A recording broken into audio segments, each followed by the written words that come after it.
उस दिन जंगल असामान्य रूप से शांत था। हवा ठहरी हुई लगती थी और वृक्षों की पत्तियां जैसे किसी अनसुनी धुन में कांप रही थी। विराट विंध्य वन का रक्षक या कहिए राक्षस अपने महल की छत पर बैठा आसमान को एकटक देख रहा था।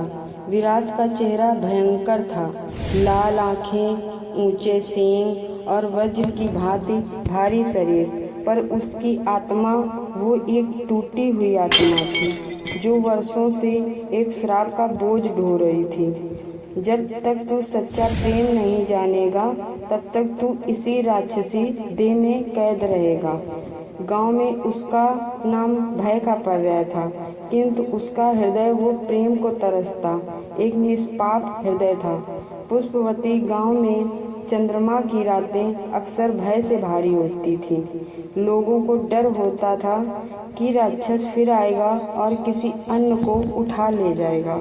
वो अक्सर गांव में आता था और कुंवारी कन्याओं को उठा ले जाता था।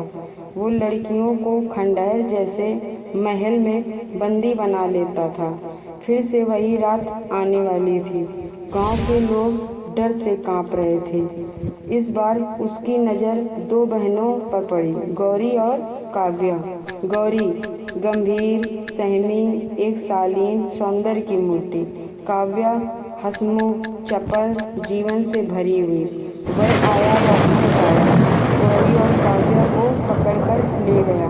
गांव वाले रोए चिल्लाए, पर कोई विराट से टकराने की हिम्मत न कर सका। राक्षस को जब विराट उन्हें लेने आया तब काव्या उसकी आंखों में झांकती हुई बोली, हमें मत डरा विराट, हम जानते हैं तुम्हारा डर सिर्फ चेहरा है, भीतर से तुम भी अकेले हो। विराट के हृदय में कुछ कांपा। उसने पहली बार किसी के शब्दों में डर नहीं, करुणा देखी थी। वो उन्हें झील के किनारे अपने महल में ले गया, जहाँ राक्षसी ताकत के बीच एक गूंजता हुआ सोनापन था। विराट बदल रहा था। वह लड़कियों को बंदी नहीं बनाता, बल्कि उन्हें अपने जीवन के किस्से सुनाता, उनके साथ रात के आसमान की तरफ देखता। काव्या उसके रूखेपन पर हंसती और गौरी चुपचाप उसकी पीड़ा समझती। एक रात विराट गौरी से बोला, अगर मैं राक्षस ना होता तो क्या तुम मुझसे प्रेम कर पाती? गौरी ने बिना झिझक उत्तर दिया, प्रेम देह नहीं आत्मा से होता है, और तुम्हारी आत्मा वो बहुत कोमल है। उस रात विराट अकेला शिव मंदिर गया। उसने शिवलिंग के समक्ष नतमस्तक होकर कहा, मुझे क्षमा करो, मुझे प्रेम दो, मुझे इंसान बना दो। शिव मौन थे, लेकिन सुबह होने तक सब कुछ बदल गया।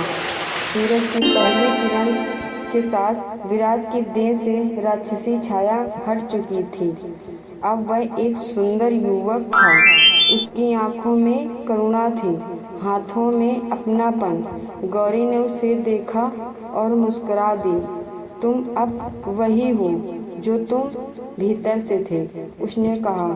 कुछ महीनों बाद विराट और गौरी का विवाह हुआ। पुष्पवती गांव में वर्षों बाद दीप जले। राक्षस अब रक्षक बन चुका था, पर कहानी यहीं खत्म नहीं होती।